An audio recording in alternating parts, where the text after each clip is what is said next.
Dive into a dynamic discussion with me where I uncover hidden facets of school vouchers globally. I'm Dr. Emily Sherwood. If you're interested in global education and education policy, please like and subscribe. So,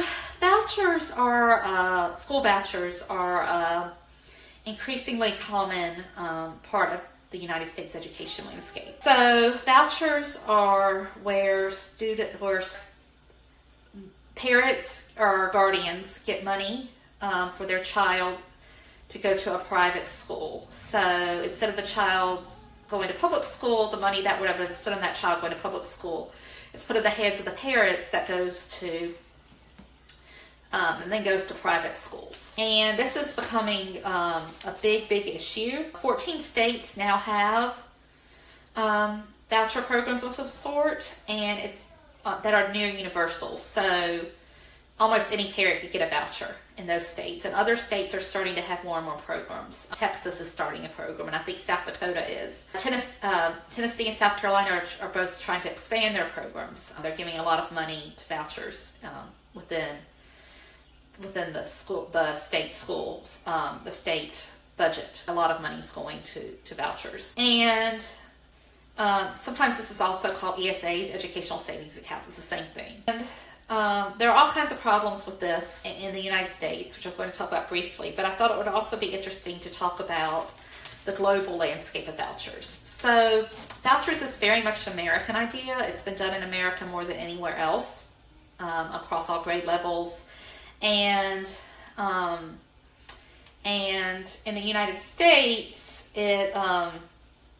it's basically kind of a free-for-all. So students, there's very little accountability, there's very little strings attached for private schools to take this money. Schools can select who they vote. They get the money no matter what their test scores are, no matter what, generally no matter if they have a religious affiliation or not, they just get the money. That's not the case in other places. So the two biggest voucher programs both have worldwide, other than the United States, they both had accountability and a lot of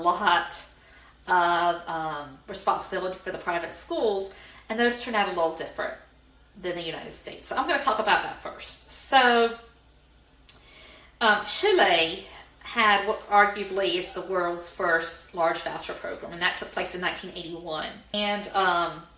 And Chile at that time was under dictatorship, and there was very much this idea of return to values, and it was like that for many years. So what Chile found with this voucher program is that the test scores, which had been going up until that point, started to stagnate. They kind of just stayed the same. And there was increased inequity, which if you watched my video about charter schools, this is something we see a lot in school choice. The students who struggle the most, students who do not benefit the most, are those vulnerable students who are poor, maybe live in a rural area or have fewer resources. A lot of minority students, those are the students who struggle the most with vouchers. And if you think about it, it makes sense from a logical perspective, because if private schools can students who are learning the language, if schools can choose who they want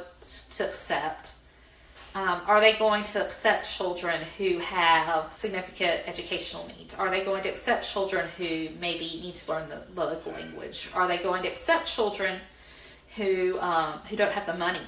A lot of private schools exist because there's a group of parents who want their children to be separated from people that they think are inferior. Not all. There are many private schools that are very much connected to the community. I think in the Catholic Church, their schools are generally serve a lot of poor children and children from disadvantaged backgrounds who may have special needs or be English learners. But there are a number of schools that exist because parents want to have their children educated with a certain group of people. So this became a big problem in Chile. They noticed that the schools weren't improving and their education wasn't improving, and there was all this inequity. So in 2008, there was a big reform of the voucher movement. So a few things happened that made that change very different. So, first of all, students who were poor, who had low socioeconomic status, their parents didn't have much money, those students got extra money, extra voucher money. And that was an incentive for the private schools to take those students because the private schools could use that money. Private schools often struggle financially because education costs a lot. Other thing was that schools had to agree that they would not charge more than the voucher for these students. So schools could not charge, let's say the voucher was worth $8,000 US, that's about the price of the voucher here. They could not charge, let's say, $10,000 or $12,000. They had to just charge the $8,000. So students so schools effectively became like charter schools, these private schools. They cannot charge more tuition than what the voucher was worth. And they could not select students based on academics. So again, they couldn't say, oh, this student isn't a good enough student, or this student has needs we can't meet. No, they had to accept the students. So in effect, the private schools became more like charter schools, which are publicly funded schools that only take money. They don't take private money. So what this showed was that there was an increase in test scores, but there was still major segregation. Again, this looks like charter schools, where there's become this segregation.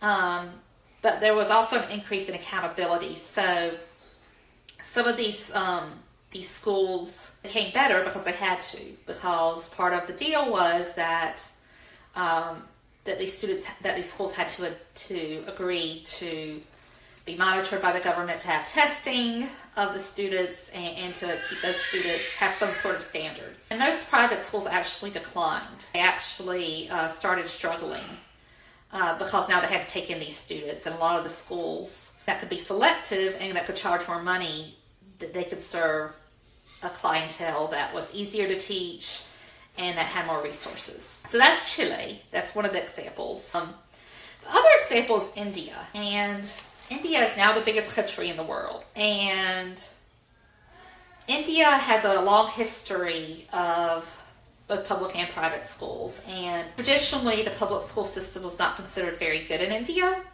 And most families who could afford it, kind of like China, would send their children to private schools. Over 50% of students attended private schools traditionally. And so, again, a law passed. And this law was very interesting because it applied to all private schools. Private schools could not say, well, I'm not going to take your money. They could not say, we're just going to stay private and not take any federal money. That's fine. We'll just teach you we won't. For the schools to stay in business, they had to agree to this program. There was no opt-out. And so in every private school in India, every primary private school, every school for lower grade students, every school must reserve 25% of seats for students receiving vouchers. And the vouchers only went to students who were considered poor, who had low socioeconomic status, and there was also concern about caste, which is a very Indian thing. But caste is social standing. So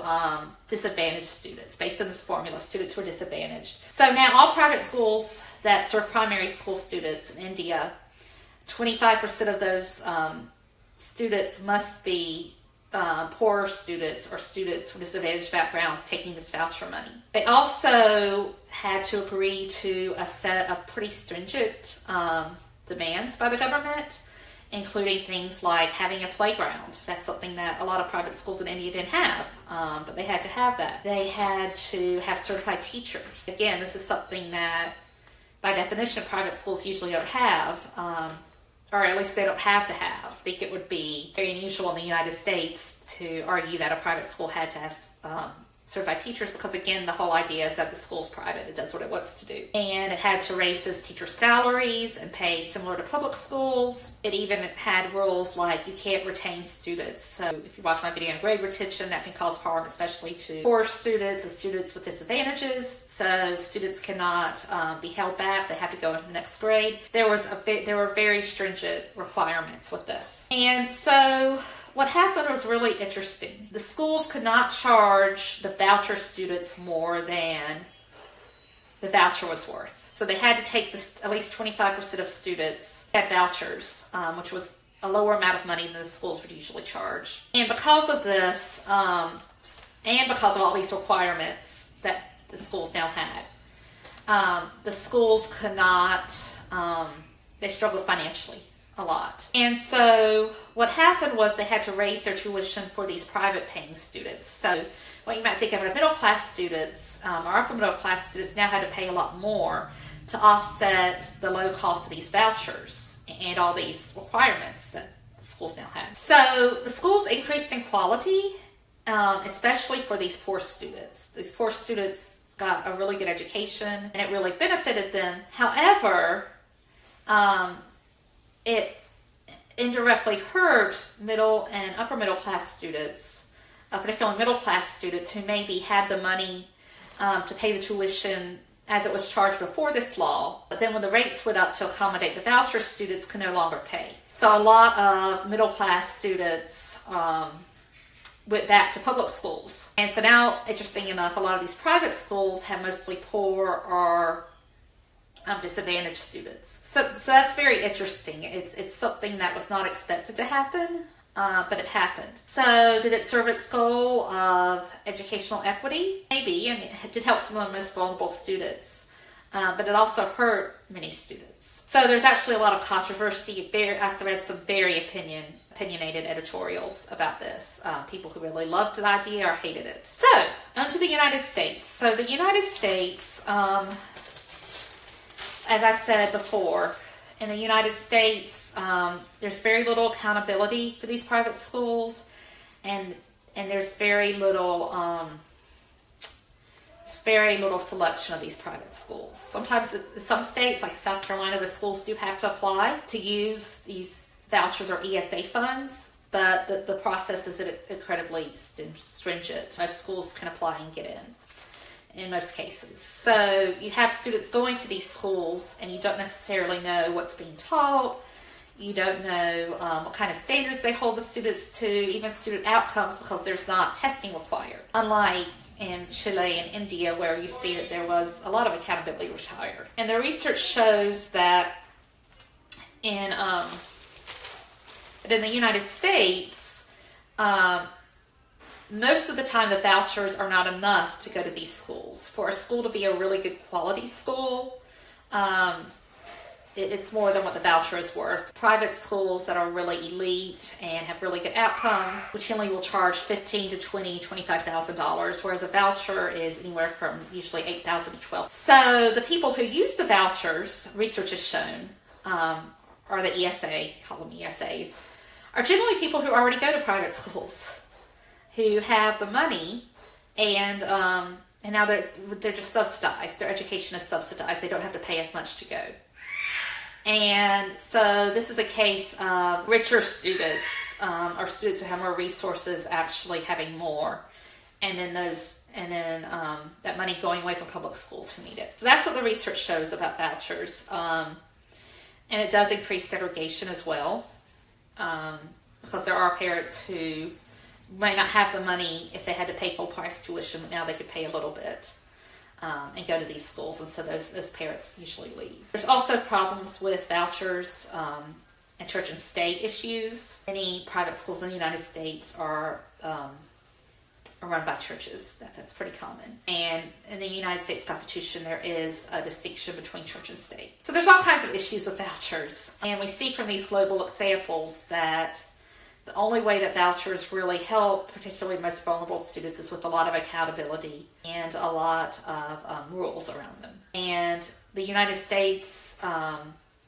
doesn't like rules in education. That's part of the argument that's going on right now about the Department of Education. There's this idea that schools should be able to do what they want to do and not have somebody from Washington tell them what to do. So I don't see vouchers or ESAs working in this country unless there was some major change. I could be wrong. And maybe as this program is expanded, it will become different. Maybe there will be more accountability, and maybe that will lead to some help for the students. But the way it is right now, the research shows that it will be like Chile in the 1980s and 1990s, and just be a segregated way for students, particularly richer students, to have a good education at the benefit of the poor, fortunately. And so if you've had comments, if you've been part of an ESA, or your state does things a little differently. I would love to hear from you. Please comment below. Or your country does things differently. Please comment below. And thank you so much. And please like and subscribe if you're interested in this content. Until next time, keep learning.